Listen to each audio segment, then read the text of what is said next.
وَإِذْ أَخَذَ رَبُّكَ مِنْ بَنِي آدَمَ مِنْ ظُهُورِهِمْ ذُرِّيَّتَهُمْ وَأَشْهَدَهُمْ عَلَىٰ أَنفُسِهِمْ أَلَسْتُ بِرَبِّكُمْ قَالُوا بَلَىٰ شَهِدْنَا۔ ہم سب نے مل کر کہا کہ اے پروردگار تو ہی ہمارا رب ہے۔ سب نے ہم نے اقرار کیا ہے۔ ہم نے آدم علیہ السلام کی پیٹھ پہ جب تھے ہم، جب اللہ نے ہمیں نکالا اور اقرار کروایا تو ہم نے اقرار کیا کہ ہمارا رب کون ہے؟ اللہ ہے۔ توحید کا ہم نے اقرار کر لیا۔ کیوں اللہ نے اقرار کیا؟ کیوں اللہ نے اقرار کروایا؟ اس لیے کہ قیامت کے دن یہ نہ بولو کہ ہمیں خبر نہیں تھی۔ اللہ اکبر۔ جو بڑے بڑے جادوگر تھے اور جادوگروں نے اپنی پوری صلاحیت اس میں لگا دی تھی، پریشان ہو گئے، سب ختم ہو گیا، ان کا سب ختم ہو گیا۔ تو اس کے بعد انہوں نے کہا یہ جادو نہیں ہو سکتا، یہ جادو نہیں ہو سکتا۔ سب اللہ کے لیے سجدے میں گر گئے۔ وَأُلْقِيَ السَّحَرَةُ سَاجِدِينَ۔ تو پتہ ہے چلا کہ جادوگر بھی توبہ کر سکتے ہیں۔ گئے اور رسول صلی اللہ علیہ وسلم گڑ گڑانے لگے، رو رو کر دعا کرنے لگے کہ آپ کی چادر گر گئی، آپ کی چادر گر گئی۔ ابو بکر رضی اللہ تعالیٰ عنہ پیچھے سے آ کر آپ کی چادر اڑائے اور کہا اے اللہ کے رسول آپ اتنا کیوں رو رہے ہیں؟ آپ صلی اللہ علیہ وسلم دعا کر رہے تھے، اے اللہ ان تہلک هذه العصابہ، اگر اس چھوٹی سی جماعت کو آج تو ختم کر دے گا تو تیرا نام لینے والا کوئی نہیں رہے گا اس دنیا میں۔ بسم اللہ الرحمن الرحیم، الحمد للہ رب العالمین، والصلاة والسلام علی المبعوث رحمة للعالمین، اللہم صل وسلم وبارک علی رسولک محمد وعلی آلہ وصحبہ اجمعین۔ عمائدین شہر، نوجوان ساتھیوں، پردہ نشین خواتین، اسلامی ماں اور بہنوں، انشاءاللہ آج الجزء التاسع یعنی 9ویں پارے کی تفسیر یا اس کا خلاصہ آپ کے سامنے رکھنے کی کوشش کروں گا۔ اللہ سے دعا ہے رب اشرح لی صدری ویسر لی امری واحلل عقدۃ من لسانی یفقہوا قولی۔ اللہ میرے لیے، آپ کے لیے آسان فرمائے۔ اس پارے کی ابتدا اللہ رب العزت نے شعیب علیہ السلام کی قوم کے ذکر سے کیا ہے۔ شعیب علیہ السلام کی قوم اور جن کی طرف وہ بھیجے گئے تھے وہ اصحاب مدین ہیں۔ مدین ایک قبیلے کا نام ہے، یہ منسوب ہے مدین ابن ابراہیم علیہ السلام۔ ابراہیم علیہ السلام کے بیٹے ایک تھے مدین، ان کی جانب منسوب کیا جاتا ہے۔ اور شعیب علیہ السلام اسی قبیلے کے ایک فرد تھے، انہی میں سے تھے، اور ان کے والد کا نام میکیل تھا، میکیل ایسے ذکر کیا جاتا ہے۔ انہی کو ایک دوسرا نام اصحاب ایکہ بھی کہا جاتا ہے، جیسے اللہ نے سورۃ الحجر میں کہا کذب اصحاب الایکۃ المرسلین۔ کچھ اہم باتیں مدین کے بارے میں جاننا ضروری ہے۔ یہ قوم اسٹریٹجی طور پر، جغرافیائی طور پر ایسی جگہ ان کی بستی پڑتی تھی جہاں سے، جیسے کہا جاتا ہے نا سینٹر ہے، کرنول بنگلور سے حیدرآباد جانے کے لیے سینٹر ہے، ہائی وے یہیں سے ہو کے گزرنا پڑتا ہے۔ تو حجاز کے راستے، شام کے راستے، جو قافلوں کے راستے تھے وہ معان سے ہو کر گزرنا پڑتے تھے۔ وہ معان، مدین وہاں رہا کرتے تھے، مدین یہ لوگ وہاں رہتے تھے۔ کیوں میں نے یہ بتایا؟ کیونکہ قوم کے پاس اللہ کی ذات میں شرک کے علاوہ، شرک تو کرتے تھے، کچھ سماجی برائیاں تھیں جو ایسی جگہ رہنے والے بعض قوموں کے اندر پائی جاتی ہیں۔ سب سے پہلی برائی، ناپ تول میں کمی کرتے تھے۔ بزنس والے تھے، کیونکہ سارے قافلے بزنس کے ادھر سے گزرنا تھا، تو جب قافلے بیچنے آتے تو ان سے زیادہ لیتے، اور جب یہ اپنا مال ان کو دیتے تو ڈنڈی مار کے دیتے۔ بڑی عجیب قوم تھی، شاطر قوم تھی، مکار قوم تھی، بزنس کے معاملے میں بڑے مکار تھے۔ اللہ نے کہا ان سے کہ ڈنڈی مارنا چھوڑ دو ورنہ اللہ ایسی سزا دے گا کہ تم یاد رکھو گے۔ نمبر 2، ان کے اندر دوسری بیماری یہ تھی، غنڈہ گردی کرتے تھے۔ غنڈہ گردی کیسے؟ کہ ہر قافلہ وہاں سے گزرنا ہے تو قافلے والوں کو ڈرا کے دھمکا کے رکھتے کہ تمہارا راستہ یہی ہے، جانا تو ہمارے سامنے سے، تو لہذا ہفتہ دے کے جاؤ۔ جی ہفتہ سمجھتے ہیں نا؟ اور نمبر 3 جبرن ٹیکس وصول کرتے تھے یہ لوگ. تو آپ بولیں گے اس زمانے میں بھی ٹول گیٹ رکھ دیے تھے. جبرن ٹیکس وصول کرتے تھے, لوگوں سے زبردستی پیسہ وصول کرتے تھے. اب ٹول گیٹ زبردستی نہیں ہے, جو آپ استعمال کرتے ہیں اس کے بدلے میں دینا پڑتا ہے علی کل حال. تو یہ لوگ کیا کرتے تھے, لوگوں سے زبردستی ٹیکس, جبرن ٹیکس وصول کرتے تھے. نمبر 4 شعیب علیہ السلام پر جو لوگ مومن ہوئے, مسلمان ہوئے, ان پر ایمان لائے, ان لوگوں کو تنگ کرتے تھے, ان کو بہکانے کی پوری کوشش کرتے تھے. یہ ساری برائیاں ان کے پاس تھی. شعیب علیہ السلام نے دعوت دی, توحید کی دعوت دی, بلایا, بہت ان کو نصیحت کی, مانے نہیں. اللہ نے ان کو عذاب دیا. جانتے ہیں کیا عذاب تھا؟ زلزلہ آیا. فَأَخَذَتْهُمُ الرَّجْفَةُ فَأَصْبَحُوا اللہ اکبر. ایسا زلزلہ آیا کہ زمین ہل گئی اور وہ سب کے سب اوندھے منہ گر گئے, اوندھے منہ گر گئے. کتنا بڑا غنڈہ کیوں نہ ہو, اللہ کے انتقام کے آگے کوئی بچ نہیں سکتا ہے, اللہ کے عذاب کے آگے کوئی نہیں بچ سکتا ہے. ہر انسان کو تکبر غرور کرنے سے پہلے, کسی پہ حاوی ہونے سے پہلے یہ سوچ لینا چاہیے کہ سب سے بڑا بھی کوئی اللہ ہے. انتقام سے کوئی بچ نہیں سکتا. اللہ نے کہا ایسے عذاب آیا ان پر, ایسے اوندھے منہ گرے ہوئے تھے, گویا کہ کوئی بسا ہی نہیں تھا وہاں پر, اس سے پہلے کوئی تھا ہی نہیں, نہ غنڈہ نہ کوئی اور, کچھ بھی نہیں تھا وہاں پر. فَأَصْبَحُوا فِي دِيَارِهِمْ جَاثِمِينَ كَأَن لَّمْ يَغْنَوْا فِيهَا كَأَن لَّمْ يَغْنَوْا فِيهَا. گویا کہ وہاں کوئی رہا ہی نہیں ہے. آج بھی ان کے کھنڈر پڑے ہوئے ہیں, آج بھی ان کے کھنڈر پڑے ہوئے ہیں. عبرت کے لیے اللہ نے چھوڑ دیا ہے. اللہ مجھے اور آپ کو تکبر اور غرور سے بچائے. اس کے بعد آیت نمبر 94 اور 99 میں اللہ نے فرمایا, تقریباً منظر میں بتا دوں, نوح علیہ السلام کا قصہ, ہود علیہ السلام کا قصہ, علیہ السلام کا قصہ بتا کر اللہ نے کہا جب بھی ہم نے کسی قریے میں رسول کو بھیجا, وہاں اللہ نے سب سے پہلے تنگ دستی کی, غریبی میں لاچار کیا ان لوگوں کو. کیوں؟ انسان جب خوشحال رہتا ہے تو بات سمجھ میں نہیں آتی, کپڑے میں گھس, ہاں, جب تنگ رہتا ہے, غریبی رہتی ہے, ادب سے سنتا ہے, ادب سے سنتا ہے. اللہ نے ہر قوم کو جب رسول بھیجا تو اس قوم کے اندر غریبی اور لاچاری کو لایا, حد سالی لائی, تاکہ لوگ اللہ کی نعمت کو پہچانے اور اپنے حقیقی رب کو پہچانے. وَمَا أَرْسَلْنَا فِي قَرْيَةٍ مِّن نَّبِيٍّ إِلَّا أَخَذْنَا أَهْلَهَا بِالْبَأْسَاءِ وَالضَّرَّاءِ لَعَلَّهُمْ يَضَّرَّعُونَ, تاکہ وہ گڑ گڑائیں, مانگیں اللہ سے, ان کا غرور ختم ہو. قحط سالی اللہ نے لائی اور وبا لے کر آیا. اللہ رب العزت تجارتی مال میں کم نہیں کر دی تاکہ اللہ کو پہچانے.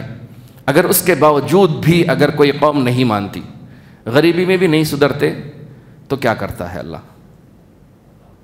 جی اب صحیح فرمایا آپ نے, عذاب دیتا ہے, لیکن عذاب کا انوکھا طریقہ ہے اللہ کا. اللہ کیا کرتا ہے؟ خوشحالی دے دیتا ہے, خوشحالی دے دیتا ہے. اسی کو استدراج کہتے ہیں, استدراج, ڈھیل دے دیتا ہے, چلو اب موج مستی کرو. اللہ نے خوشحالی دی. جب خوشحالی کا فتنہ شروع ہوا تو بربادی شروع ہو گئی, بربادی شروع ہوئی, اور وہ اپنی نعمتوں سے مالا مال ہو کر خوشی سے پھولے نہیں سما رہے تھے. اس وقت اللہ رب العزت نے ان کی پکڑ کر لی, تب اللہ ان کو کھینچ لیتا ہے. سبحان اللہ. استدراج سب سے برا عذاب ہے. استدراج کہتے ہیں نعمتیں دے کر ڈھیل دینا. غریبی انسان کیسے بھی جی لیتا ہے, لیکن مالداری میں آزمائش بہت بڑی آزمائش ہے, بہت بڑی آزمائش ہے. قیامت کے دن سب سے پہلے جن 3 لوگوں کو جہنم میں ڈالا جائے گا, وہ تینوں وہ ہیں جن کو اللہ نے عطا کیا ہے, مال, علم, جہاد. جن کو اللہ نے عطا کیا ہے انہی سے حساب پہلے ہے. اور جنت میں جانے والے سب سے پہلے فقراء ہیں, فقراء ہیں جنت میں جانے والے. اللہ مجھے اور آپ کو ان میں سے بنائے, آمین یا رب العالمین. ہوا یہ کہ رسول اللہ صلی اللہ علیہ وسلم کے زمانے میں بھی یہی ہوا, اللہ نے قحط سالی دے دی. ہوا یہ کہ بہت تنگ کی رسول صلی اللہ علیہ وسلم کو, تو آپ صلی اللہ علیہ وسلم نے بد دعا کر دی, اے اللہ اس قوم پر جیسے یوسف علیہ السلام کے زمانے میں قحط سالی آئی تھی ویسے قحط سالی مسلط کر دی. قحط سالی آ گئی مکہ والوں کو. جانتے ہیں کھانے کے لیے کچھ نہیں تھا, چمڑے کھاتے تھے. سوکھا جو جانور کا چمڑا پڑا ہوتا وہ نوچ کے کھاتے تھے مکہ والے. ہڈیاں چوسنے لگے تھے, ہڈیاں چوسنے لگے, بلکہ انہیں بلر بلر دکھائی دینے لگا, کچھ نظر نہیں آنے لگا. صلی اللہ علیہ وسلم کے پاس آ کر کہے ہم جانتے ہیں اگر آپ دعا کریں گے تو اللہ یہ ہم سے مصیبت کو ٹال دے گا. اللہ اکبر, اللہ اکبر. اللہ کی ذات سے اتنی امید ان کو, شرک کرتے ہیں لیکن اللہ کی ذات سے امید ہے. ہم مومن ہیں, اللہ کی ذات سے کیوں امید نہیں رکھتے؟ رکھنا چاہیے ہمیں اللہ کی ذات سے امید. اللہ ہر مصیبت کو ٹال سکتا ہے. پھر رسول اللہ صلی اللہ علیہ وسلم نے دعا کی تو اللہ نے یہ مصیبت ان سے ٹال دی. آگے بڑھتے ہیں. اس کے بعد اللہ رب العزت نے آیت نمبر 103 سے لے کر 171 تک تقریباً آدھا پارہ, آدھا جز, یہ موسیٰ علیہ السلام اور فرعون کے بارے میں بتایا گیا. آدھا جز تقریباً, کیونکہ نوح علیہ السلام, ہود علیہ السلام, صالح اور شعیب علیہ السلام کی بابت ذکر ہو گیا. پھر محمد صلی اللہ علیہ وسلم کی قوم کو نصیحت ہوئی. اب اللہ نے موسیٰ علیہ السلام کے بارے میں بہت لمبی گفتگو کی ہے. میں پوائنٹ کی شکل میں آپ کے سامنے ذکر کرتا ہوں کیونکہ واقعہ بار بار آپ کے سامنے آیا ہوا ہے. سب سے پہلے اس کے بعد اللہ نے کہا ہم نے موسیٰ علیہ السلام کو اپنے دلائل دے کر فرعون کے پاس بھیجا. فرعون اور اس کے سرداروں کے پاس جب موسیٰ علیہ السلام پہنچے اور کہا اے فرعون میں رب العالمین کا پیغمبر ہوں جو تمہیں دعوت دین دینے کے لیے آیا ہوں, تو فرعون نے کہا تمہارے پاس دلیل کیا ہے؟ تو موسیٰ علیہ السلام نے اس وقت 2 معجزے دکھائے. ایک کہ لاٹھی ہے, لاٹھی انہوں نے ڈالی تو اللہ نے اسے سانپ کی شکل بنا دیا. نمبر 2, ہاتھ انہوں نے اپنا باہر نکالا تو بالکل چمکنے لگا. تو فرعون نے کہا اپنے سرداروں سے یہ تو بہت بڑا جادوگر ہے. اصل کیا تھا اس زمانے میں جادوگری کا بہت زیادہ, شعبدہ بازی کا بہت زیادہ رواج تھا. تو لوگ سمجھ گئے کہ یہ بھی ایک جادوگری ہے, اعوذ باللہ. حالانکہ معجزہ تھا اللہ کی جانب سے. کیا تھا یہ؟ معجزہ تھا اللہ کی جانب سے. الغرض تو فرعون کے سرداروں نے کہا کہ پوری مملکت سے ہمارے بڑے بڑے ماہر جادوگروں کو جمع کرتے ہیں. اعلان کر دیا گیا, سارے جادوگر آئے. جادوگروں نے آتے ہی سب سے پہلے کیا پوچھا جو نارملی جادوگر کرتے ہیں, اگر جادو کیا تو کیا ملے گا مجھے؟ جی دنیا. اپنی دکان ایسے ہی نہیں کھولا جادوگر, اس کو دنیا چاہیے. تو اس جادوگروں نے فرعون سے یہ سوال کیا اَإِنَّ لَنَا لَأَجْرًا إِن كُنَّا نَحْنُ الْغَالِبِينَ, اگر ہم غالب ہو گئے, اگر ہم آج غالب ہو گئے تو ہمیں کیا ملے گا؟ تو فرعون نے کہا تمہیں مقربین بنا دوں گا, اپنے حواری بنا دوں گا, وزیر بنا دوں گا تمہیں. کہے ٹھیک ہے چلو انعام تو ہے. اس کے بعد جادوگروں نے موسیٰ علیہ السلام سے کہا آپ پہلے اپنا جادو پیش کرو گے. نعوذ باللہ, ان کا کہنا ہے کہ آپ اپنا جادو پہلے پیش کرو گے یا ہم کریں؟ موسیٰ علیہ السلام نے کہا جو تم پیش کرنا ہے پیش کرو. تو انہوں نے کیا کیا, اپنے سانپ ڈالے. سانپ سارے لوگوں کو چوکنا کر دیا. اتنا بڑا جادو, پورے جادوگر مل کے اتنا بڑا جادو کہ سب پریشان ہو گئے. اللہ نے موسیٰ علیہ السلام پر وحی کی کہ آپ بھی اپنی لاٹھی ڈالیے.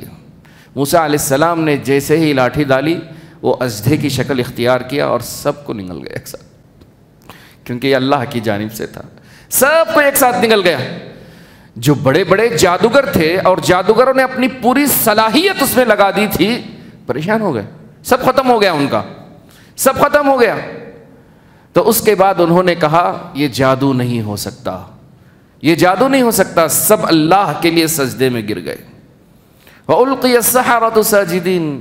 تو پتہ ہے چلا کہ جادوگر بھی توبہ کر سکتے ہیں, جادوگر بھی توبہ کر سکتے ہیں. توبہ کیا سب نے, مسلمان ہو گئے. فرعون کو غصہ آیا, کہا میری اجازت کے بغیر تم مسلمان ہو گئے, تمہارے ہاتھ پیر آڑے کاٹ دوں گا. آڑے مطلب یہ ہاتھ اور یہ پیر, اور یہ ہاتھ اور یہ پیر کاٹوں گا, پھر سولی پر چڑھا دوں گا.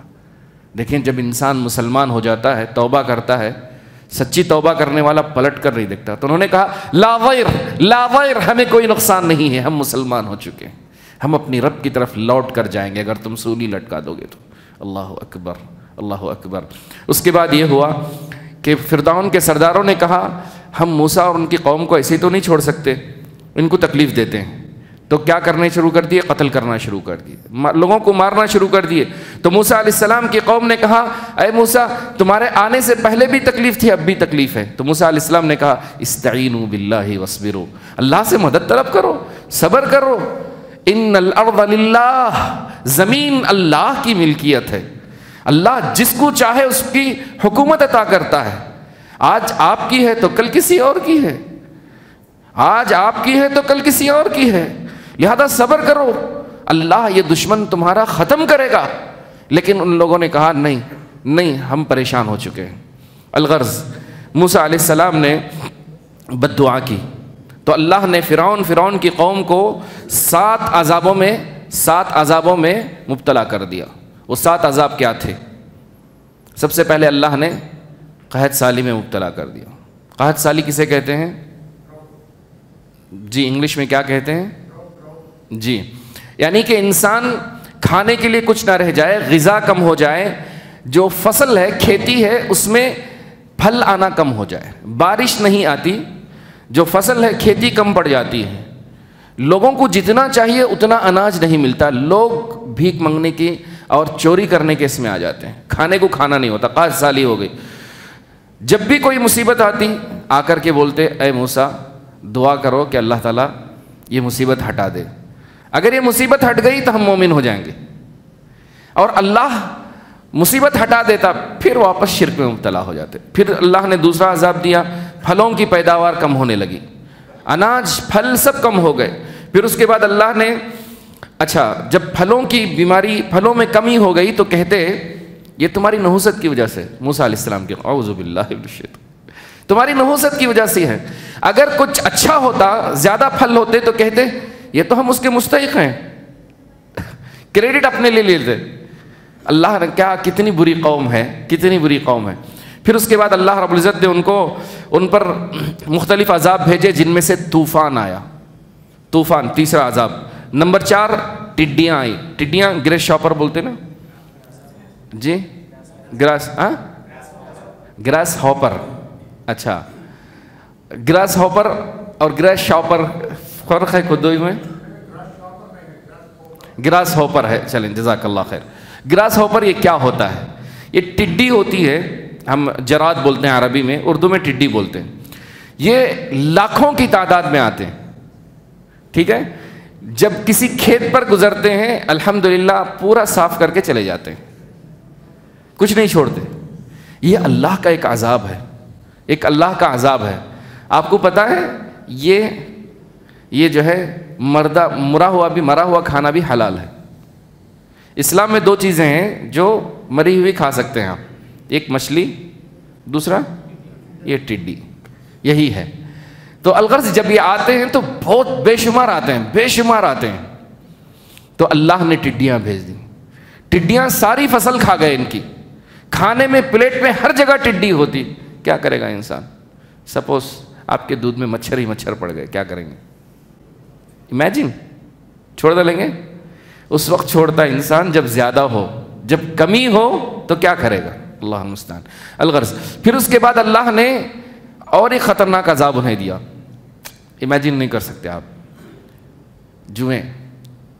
جوں بولتے نا، جوں، امیجن کریں، ہر چیز میں جوں، ہر چیز میں جوں، پانی میں، کھانے میں، برتن میں، ہر جگہ جوں، کراہت نہیں ہے؟ اللہ کی جانب سے عذاب ہے، تب بھی نہیں سدھرے وہ لوگ۔ پھر اللہ نے اس سے خطرناک دیا، جوں تو چھوٹی ہے، نظر نہیں آئی، انسان جیسے چونٹی دودھ میں چائے میں نظر نہیں آئی، فرق پڑتا ہے؟ نہیں پڑتا۔ لیکن اللہ نے اس کے بعد جو عذاب دیا وہ اور زیادہ خطرناک تھا، مینڈک، ہر چیز میں مینڈک، پینے کے پانی میں مینڈک، ہر چیز میں مینڈک ہی مینڈک۔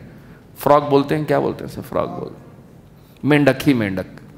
اور اس کے بعد اللہ نے اور اس سے زیادہ خطرناک عذاب دیا، وہ یہ ہے کہ خون، ان کے ہر چیز میں، برتن میں خون، صاف پانی پکڑ کر رکھتے، بس تھوڑی سی نگاہ کیا ہٹی کہ وہ خون ہو گیا ہوتا۔ خون مکس ہو گیا ہوتا اس میں.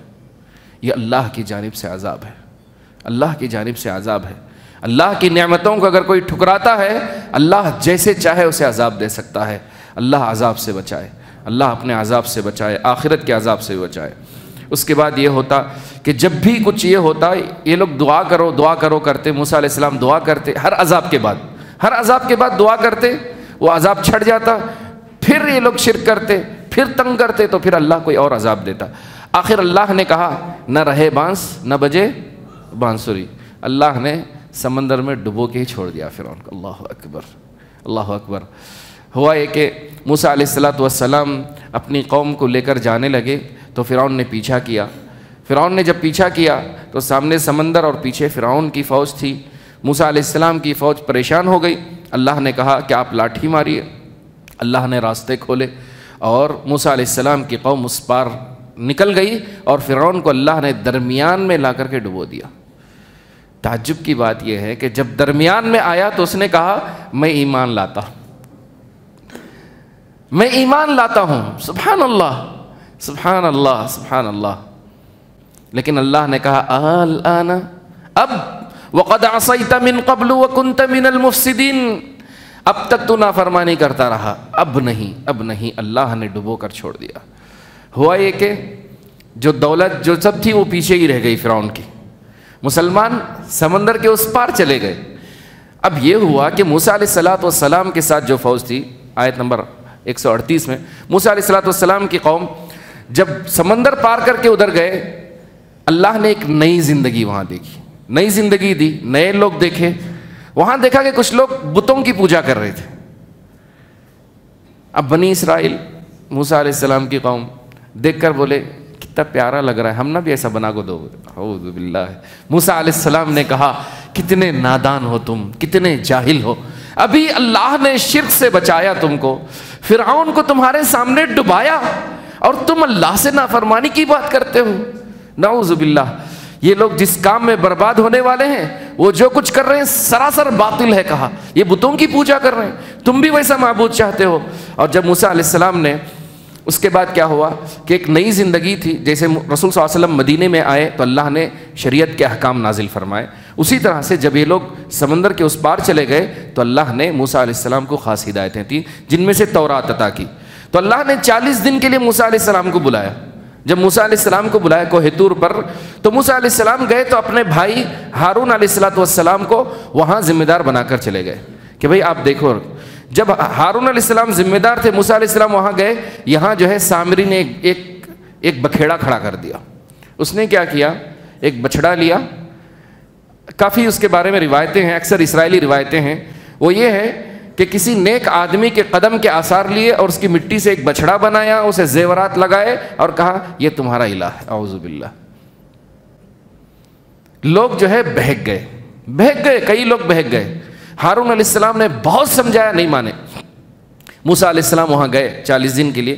وہاں موسیٰ علیہ السلام کے ساتھ کیا ہوا, موسیٰ علیہ السلام نے کوہ طور پر جا کر اپنے رب سے گزارش کی, ربی ارنی انظر الیک, اے اللہ میں تجھے دیکھنا چاہتا ہوں. قال لن ترانی, اللہ نے کہا تم مجھے ہرگز نہیں دیکھ نہیں سکتے مجھے.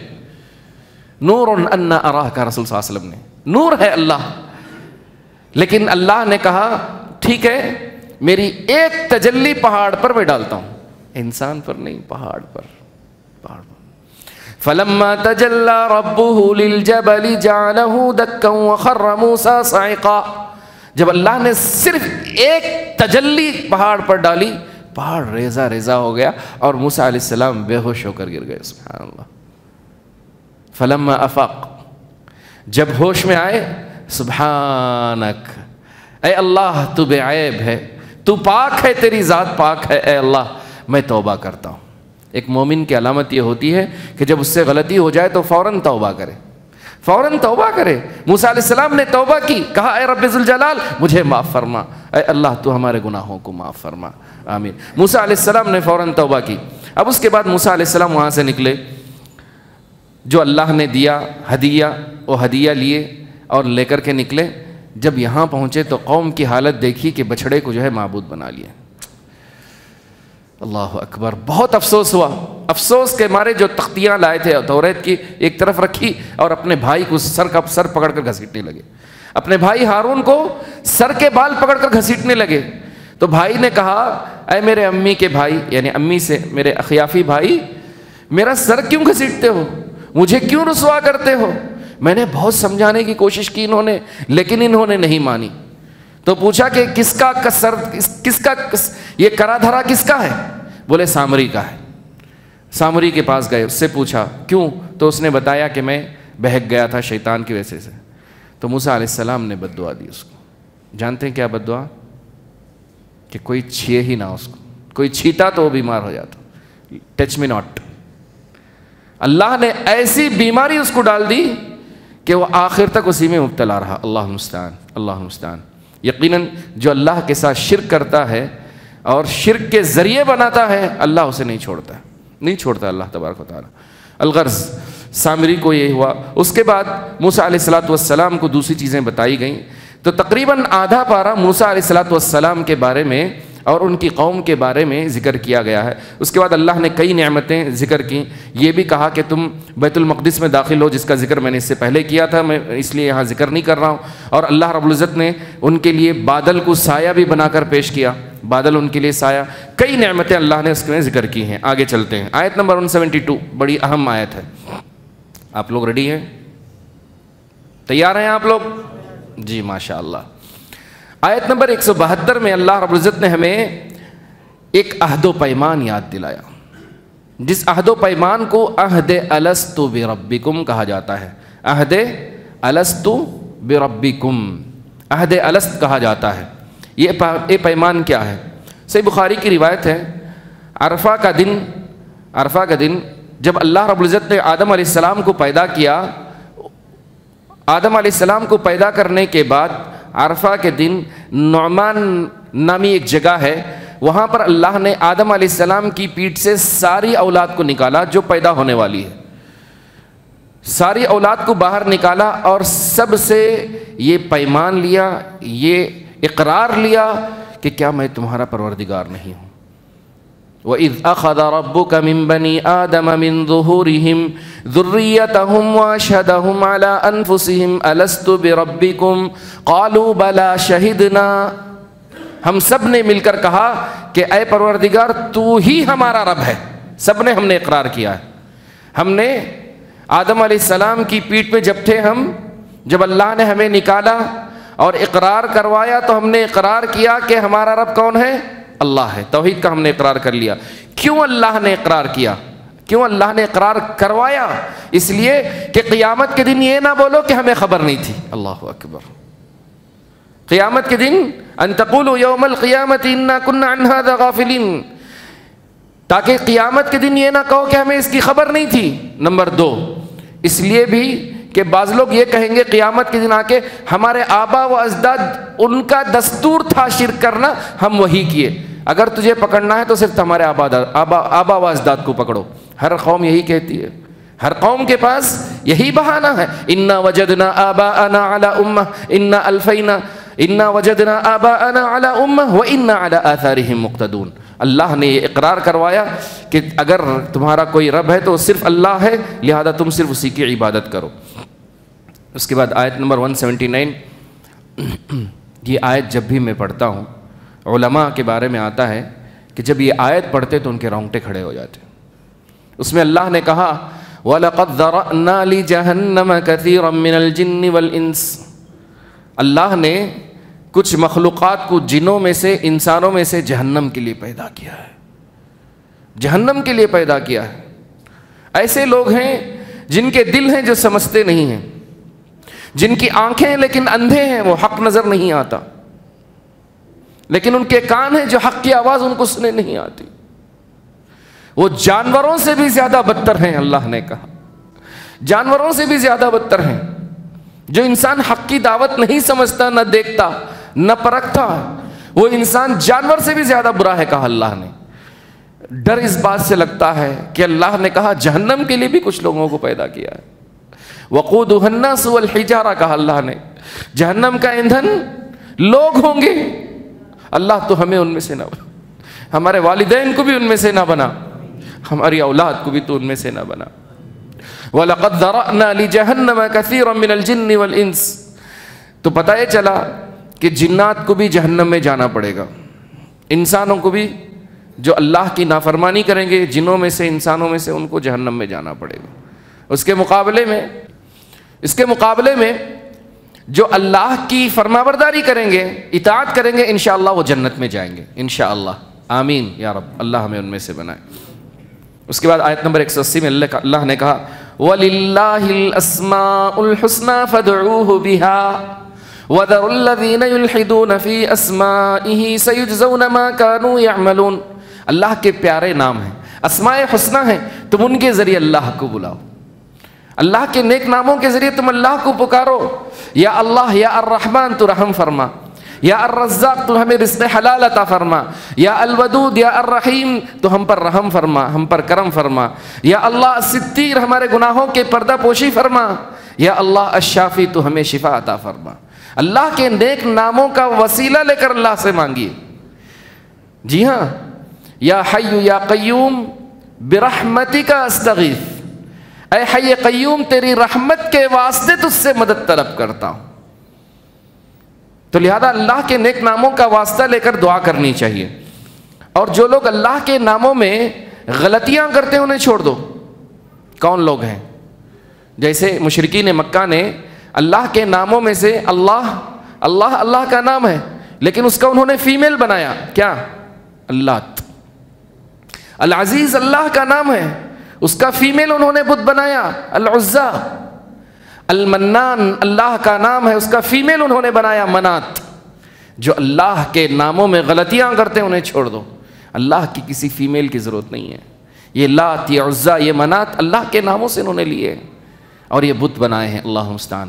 جو اللہ کے ناموں میں غلطی کرتا ہے اللہ اسے نہیں چھوڑتے۔ یہاں ایک پیاری حدیث میں صحیح مسلم کی سنانا چاہتا ہوں کہ رسول اللہ صلی اللہ علیہ وسلم نے فرمایا ان للہ 99 اسما، اللہ کے 99 نام ہیں، اللہ کے 99 نام ہیں، جو انہیں یاد کرے گا، ان کے ذریعے سے اللہ کو پکارے گا، وہ جنت میں داخل ہو جائے گا۔ اپنے بچوں کو یاد دلاؤ، یا اللہ کے اسماء حسنہ اپنے بچوں کو یاد دلاؤ، کیونکہ جنت میں جانے کی گارنٹی دیتے ہیں یہ نام۔ انشاءاللہ آپ لوگ یاد کریں گے انشاءاللہ، اللہ تعالیٰ مجھے اور آپ کو جنت میں جانے کا ہر ذریعہ اپنانے کی توفیق نصیب فرمائے۔ اس کے بعد اللہ رب العزت نے آیت نمبر 96 میں فرمایا یسألونک عن الساعۃ ایان مرساہا، لوگ آپ سے پوچھتے ہیں کہ قیامت کب آئے گی، تو اللہ نے کہا آپ کہہ دیجئے اس کا علم صرف میرے اللہ کو ہے، اللہ کے علاوہ کسی کو معلوم نہیں قیامت کب آئے گی، لیکن یہ یاد رکھو کہ جب آئے گی اس وقت بہت بھاری پڑ جائے گا۔ جب اس کا وقت ہوگا اللہ ظاہر کرے گا، لیکن یہ آسمانوں زمینوں پر بڑا بھاری دن ہوگا قیامت کا دن، اور اچانک تم پر آئے گی۔ آپ سے یوں پوچھتے ہیں گویا کہ یہ آپ کو جانتے ہیں کہ آپ اسی کی ٹو میں پڑے ہیں، تو الغرض قیامت کا علم صرف اللہ کو ہے۔ کسی کو معلوم ہے قیامت کب آئے گی؟ لوگ سائنسدان 2012 سے لگے ہیں، 2012 سے لگے ہیں کہ دنیا ختم ہو جائے گی۔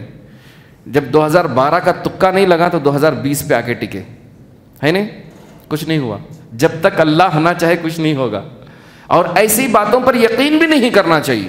ہمارا ایمان ہے کہ قیامت کا علم صرف اللہ کو ہے، اللہ کے علاوہ کسی کو نہیں ہے، لیکن اس کی نشانیاں بار بار آ رہی ہیں۔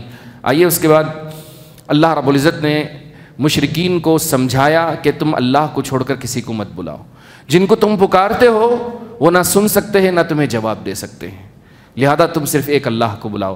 پھر سورت کے آخری میں اللہ نے کہا وَإِمَّا يَنزَغَنَّكَ مِنَ الشَّيْطَانِ نَزْغٌ فَاسْتَعِذْ بِاللَّهِ، اگر شیطان تمہیں تکلیف دے، چھوئے تکلیف دے تو تم کیا کرو؟ اعوذ باللہ کہو، اعوذ باللہ کہو۔ لہذا اپنے بچوں کو ہمیشہ سے اعوذ باللہ بسم اللہ پڑھنے کی تلقین کراؤ۔ گھر داخل ہو السلام علیکم بسم اللہ بول کر داخل ہو، کیوں؟ کیونکہ شیطان آپ کے ساتھ گھر میں داخل نہیں ہوگا۔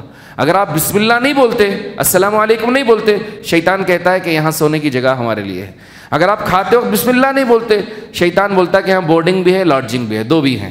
لہذا کوشش کریں کہ اپنے بچوں کو سکھائیں کہ بسم اللہ السلام علیکم کہہ کر گھر میں داخل ہوں، بسم اللہ بول کر کھائیں، تاکہ شیطان کے شر سے مکر سے محفوظ رکھیں۔ آئیے اس کے بعد سورۃ الانفال ہے۔ سورۃ الانفال کا آدھا حصہ اس جز میں ہے، آدھا حصہ اگلے جز میں ہے، اور کافی دلچسپ مضامین ہیں، بڑے ہی دلچسپ مضامین ہیں سورۃ الانفال کے۔ بسم اللہ الرحمن الرحیم وبہ نستعین وصلی اللہ علی نبینا محمد وعلی آلہ وصحبہ اجمعین، اما بعد۔ سورۃ الانفال یہ مدنی صورت ہے، یہ مدنی صورت ہے کیونکہ اب تک ہم جتنی صورتیں پڑھتے آ رہے ہیں سارے تقریباً مکی صورتیں ہیں، تو یہ مدنی صورت ہے، مدینے میں نازل ہوئی۔ اس میں چھوٹی صورت ہے، 75 آیتیں، 75 آیتیں ہیں۔ سورہ بقرہ سے سورہ مائدہ تک یہود و نصارہ کو اللہ نے خطاب کیا۔ سورہ انعام، سورۃ الاعراف میں اللہ نے قریش مشرکین مکہ سے کہا۔ اب سورۃ الانفال میں اللہ ہم مسلمانوں سے مخاطب ہے، ہم مسلمانوں کو اللہ نے خطاب کیا، اور یہاں بتایا کہ تمہارا مقابلہ دنیا میں یہود و نصارہ مشرکین سب سے ہے، لیکن تم تیاری کرو، اے مسلمانوں تم تیاری کرو۔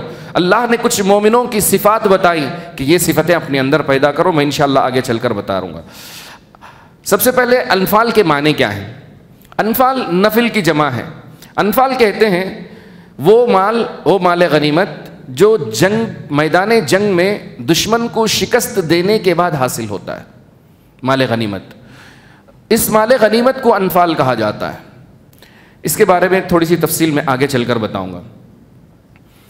شان نزول کیا ہے؟ صحیح مسلم کی ایک روایت ہے، مصعب بن سعد رضی اللہ عنہ روایت کرتے ہیں، فضائل صحابہ کی حدیث ہے کہ جنگ بدر میں بہت سارا مال غنیمت آیا۔ اس میں ایک تلوار تھی جو بہت پیاری تلوار تھی، جو مصعب بن سعد رضی اللہ عنہ کسی صحابی کو نظر آ گئی۔ وہ رسول صلی اللہ علیہ وسلم کے پاس لے کر آئے اور کہا نفلنی ھذا السیف یا رسول اللہ صلی اللہ علیہ وسلم، اے اللہ کے رسول صلی اللہ علیہ وسلم یہ تلوار مجھے گفٹ میں دے دیجیے۔ تو آپ صلی اللہ علیہ وسلم نے کہا ایسے نہیں، بلکہ اللہ تبارک و تعالیٰ مال غنیمت کیسے تقسیم کرنا چاہیے اس کے سارے احکام اللہ نے اس صورت میں نازل فرمائے۔ جنگ بدر میں جو مال غنیمت ملا تھا، مسلمانوں کے 3 گروپ ہو گئے تھے۔ ایک گروپ وہ جو مال غنیمت جمع کر رہا تھا، دوسرا گروپ وہ جو دشمنوں کا پیچھا کر کے ان کو بھگا رہا تھا، تیسرا گروپ وہ جو رسول اللہ صلی اللہ علیہ وسلم کی حفاظت کر رہا تھا۔ اختلاف ہو گیا کہ کون مال غنیمت میں سے حصہ لے گا، مسلمانوں میں اختلاف ہو گیا۔ مال ہمیشہ فتنہ بڑھتا ہے، بھائی ہمیشہ خوشی سے رہتے ہیں، جب میراث کی بات آتی ہے یا تو بہنوں کا حصہ نہیں دیتے یا پھر جو ہے ڈنڈی مار دیتے۔ زمینوں کے مسئلے کتنے خاندانوں کو بگاڑ دیا، کروڑوں کی جائیداد رہتی ہے پھر بھی ڈنڈی مارنے کی کوشش کرتے ہیں۔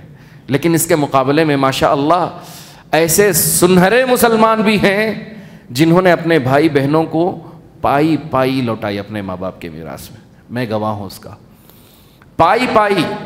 بلکہ ان کے بعض بھائی بہن گلف میں تھے، جب وہ لوٹے تو ان کو پورا پیسہ دیا، اور 8 آنے 50 پیسے جیسے ہم بولتے ہیں نا، وہ بھی دیا۔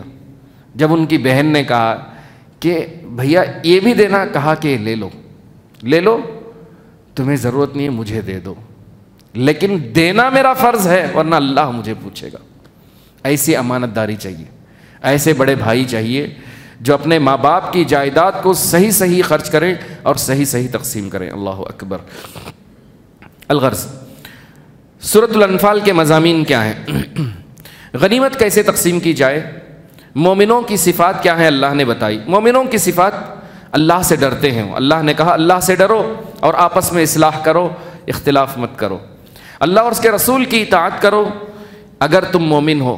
3 اللہ نے کہا مومن وہ ہے جب اللہ کی آیتیں اسے پڑھ کر سنائی جاتی ہیں تو اس کا دل کانپ اٹھتا ہے، اس کا دل کانپ اٹھتا ہے، اور جب اللہ کے آیتوں کی تلاوت اس کے سامنے کی جاتی ہے تو اس کا ایمان بڑھتا ہے۔ تو اس سے پتہ چلا کہ ایمان گھٹتا بھی ہے بڑھتا بھی ہے۔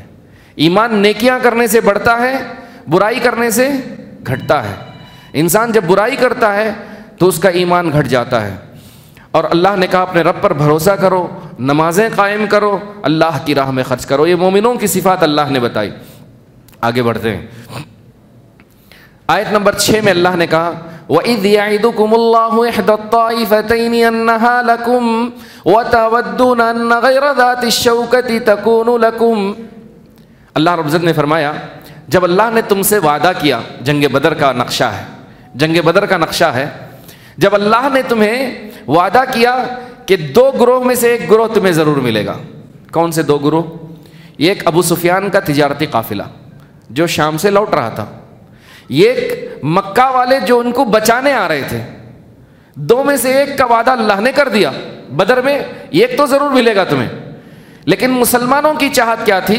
مسلمانوں کی چاہت یہ تھی کہ جس میں ہتھیار نہیں ہے، فوجی نہیں ہے، وہ چاہیے۔ وہ کیا تھا؟ تجارتی قافلہ جو ابو سفیان لے کر آ رہے تھے، بہت مال تھا اس میں۔ مسلمان چاہتے تھے کہ وہ، لیکن اللہ یہ نہیں چاہتا تھا۔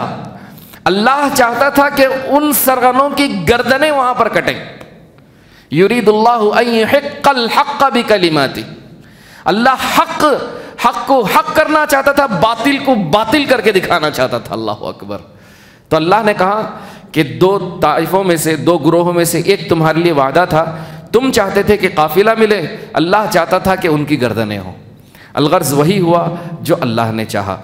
ہوا یہ، استستغیثون ربکم فاستجاب لکم انی ممدکم بألف من الملائکۃ مردفین۔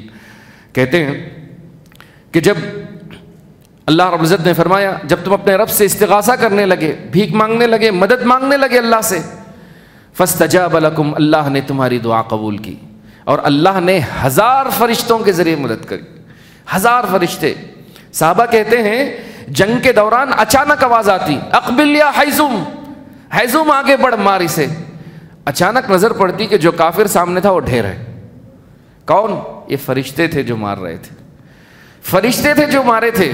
جیسے جنگ بدر میں مسلمان جو بدری صحابہ ہیں ان کی فضیلت ہے، فرشتوں میں جو بدری فرشتے ہیں ان کی ویسی فضیلت ہے۔ اللہ اکبر، ویسے ان کی فضیلت ہے۔ اللہ نے 1000 فرشتے اتارے جبرائیل امین کے ساتھ، اور یہ فرشتوں نے رسول اللہ صلی اللہ علیہ وسلم کا ساتھ دیا۔ الغرض اللہ رب العزت نے مدد فرمائی۔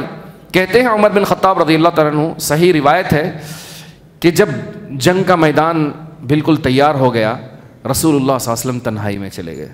دیکھیں لوگوں کو دنیا کی فکر، میرے رسول اللہ صلی اللہ علیہ وسلم کو اللہ کی یاد۔ گئے اور رسول صلی اللہ علیہ وسلم گڑ گڑانے لگے، رو رو کر دعا کرنے لگے کہ آپ کی چادر گر گئی، آپ کی چادر گر گئی۔ ابو بکر رضی اللہ تعالیٰ عنہ پیچھے سے آ کر آپ کی چادر اڑائے اور کہا، اے اللہ کے رسول آپ اتنا کیوں رو رہے ہیں؟ آپ صلی اللہ علیہ وسلم دعا کر رہے تھے، اے اللہ ان تہلک ہذہ العصابہ، اگر اس چھوٹی سی جماعت کو آج تو ختم کر دے گا تو تیرا نام لینے والا کوئی نہیں رہے گا اس دنیا میں، اس دنیا میں تیرے نام لینے والا کوئی نہیں رہے گا، تو مدد فرما، تو مدد فرما۔ ابو بکر رضی اللہ تعالیٰ نے کہا، اللہ کے رسول اللہ آپ کی ضرور مدد کرے گا، آپ کی مدد ضرور کرے گا اللہ۔ پھر رسول صلی اللہ علیہ وسلم جنگ کے میدان میں آئے۔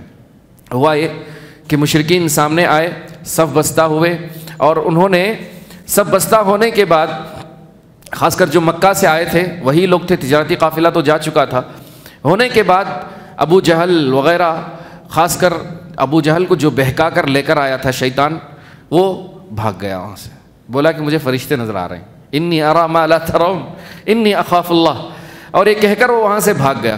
اس کے بعد جنگ کی لڑائی شروع ہوئی۔ الحمدللہ مسلمان ایک ہی مار میں ان کے کئی ایک کو قتل کر دیے، 70 سے زیادہ ان کے سرغنہ مارے گئے، اور انہیں گھسیٹ کر لے جا کر کنویں میں ڈالا گیا۔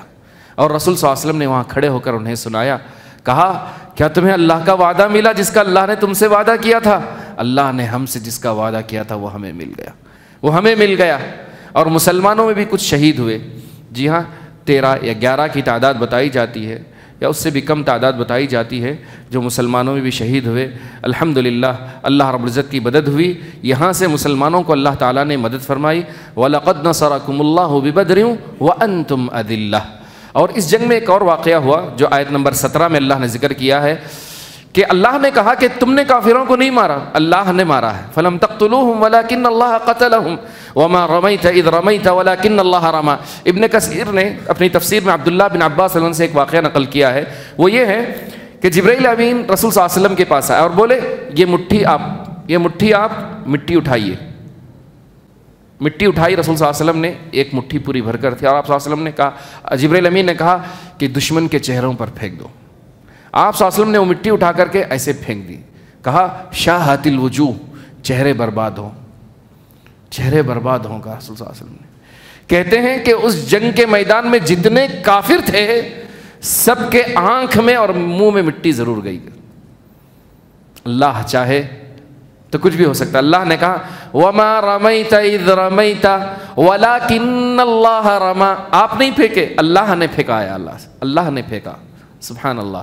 تو الغرض اس کے بعد مشرکین کے جب منہ پر یہ پڑی تو پھر اس سے وہ پچھتانے لگے اور پیچھے ہٹنے لگے، اور اللہ نے مشرکوں کا خاتمہ کیا، وہاں سے بھاگ گئے۔ انشاءاللہ کل جو ہے کچھ اور آیتیں ہم لیں گے جس میں مال غنیمت کے بارے میں کچھ اچھے احکام بھی ہیں، کیسے تقسیم کیا گیا، اور اس میں رسول اللہ صلی اللہ علیہ وسلم کے کچھ خاندان والوں کے بھی واقعات ہیں، عباس رضی اللہ تعالیٰ عنہ کے ساتھ کیا پیش آیا، اور آپ صلی اللہ علیہ وسلم کے داماد کا بھی اس میں واقعہ ہے۔ انشاءاللہ کل اس کو ذکر کریں گے۔ اللہ سے دعا ہے کہ اللہ تبارک و تعالی ہماری عبادتوں کو قبول فرمائے، ہماری نیکیوں کو قبول فرمائے، ہمارے کہنے اور سننے زیادہ عمل کی توفیق نصیب فرمائے، آمین یا رب العالمین۔ السلام علیکم ورحمۃ اللہ وبرکاتہ۔